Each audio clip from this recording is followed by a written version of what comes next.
One more question about the capacity building and the certification program. In your presentation, you mentioned Salohiyatni oshirish bo'yicha va sertifikatlash dasturi bo'yicha savolim bor.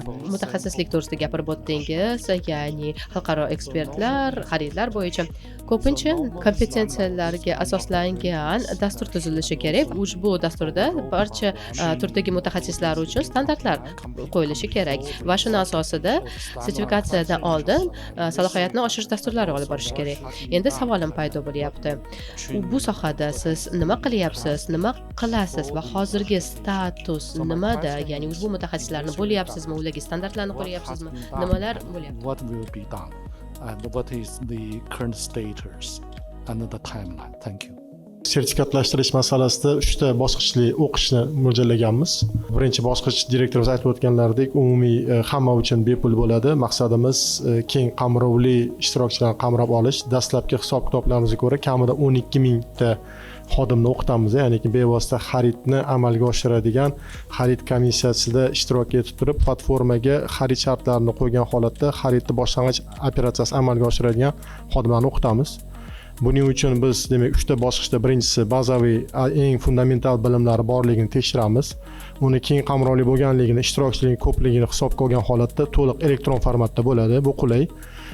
Hozirgi kunda nufuzli oliy o'quv yurtlarini shu davlat xaridlari bo'yicha kafedra mudiri yoki bo'lmasa professor lavozimida ishlab kelayotgan, o'qitishdan xabari bor xususiy va davlat universitet vakillarini taklif qilganmiz. Ularning ishtirokida 36 ta moduldan iborat bo'lgan dastur ishlab chiqilgan.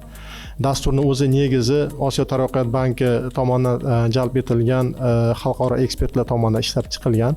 Aynan shu dastur asosida biz demak birinchi bosqichning o'qitishni amalga oshiramiz. Onlayn bo'ladi, kontentni ham mahalliy bo'ladi, ya'ni O'zbekiston qonunchiligi va bazaviy ma'lumotlar, shu jumladan etika, ya'ni davlat xaridlarini shaffof, to'g'ri, oqilona tashkil etish nuqtai nazaridan bazaviy bilimlarni beradigan dastur bo'ladi.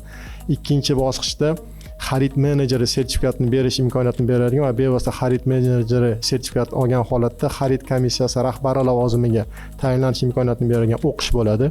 Uni soati ko'proq bo'ladi. Bizning taxminiy hisob-kitobimizga ko'ra 72 akademik soatdan kam bo'lmagan miqdorda bo'ladi va u gibrid formatda bo'ladi. U ham onlayn, ham offlayn formatda bo'ladi. Biroz murakkabroq bo'ladi va u pulli xizmat bo'ladi. Biz bu yerda agentlik sifatida buni keng bozorga ochib berish niyatidamiz. Allaqachon masalan KPMG ishtirokida ham muzokaralarni olib bordik. Boshqa xususiy ta'lim maskanlari, biznes oliy maktabi, bank va moliya akademiyasidan ham muzokaralar olib borganmiz. Ularning hammaligi tayyor. Ya'ni biz bozorni ochiq qilib beramiz.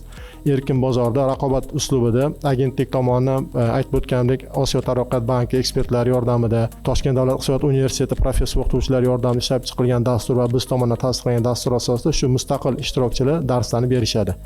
Shu ta'limni olgan ishtirokchilar xarid menejeri sertifikatini oladi va xarid komissiyasi rahbarligi lavozimiga tayinlanish imkoniyatiga ega bo'ladi. Keyingi 3-bosqichda esa biz buni SIPS tizimi bilan bog'laymiz degan niyatdamiz. Shu borada ham Osiyo taraqqiyot banki bilan hamda Birlashgan Millatlar Tashkiloti taraqqiyot dasturi bilan amalga oshirilgan loyihada ham belgilab olganmiz. SIPS dasturini O'zbekistonda joriy qilish va bu demak katta miqdorda xaridlarni amalga oshiradigan yirik kompaniyalar allaqachon xalqaro moliya standartlariga, ya'ni MSFO deydi, xalqaro moliya standartlari bo'yicha hisobotlarni, buxgalteriya amaliyotini amalga oshirishga o'tib bo'lgan yirik kompaniyalar, yirik ishlab chiqaruvchi tarmoq korxonalar tomonidan demak ularning vakillari o'qitiladi va biz o'ylaymizki bu xalqaro miqyosda qabul qilinadigan tan olinadigan sertifikat olinishi, xarid tizimidagi professionallarning shakllanishi, ularning karyerasini o'zgarib borishi va umuman muhit sog'lomlashishiga yordam beradi. Sodda aytadigan bo'lsak, bu tizimni joriy etishdan asosiy maqsadimiz bilimni berish. Va direktorimiz aytib o'tgandek, biz ochiqmiz, boshqa qolgan hamkorlarni ham hamkorlikka chaqiramiz, chunki bu tizim cheksiz davom etadi, u takomillashib boraveradi, chunki qonunchilik o'zgaradi, platformalar o'zgaradi. Shu nuqtai nazardan bu davomiy bo'lgani uchun bizga xalqaro tajriba, bilim, amaliy ko'nikmalar kerak. Rahmat.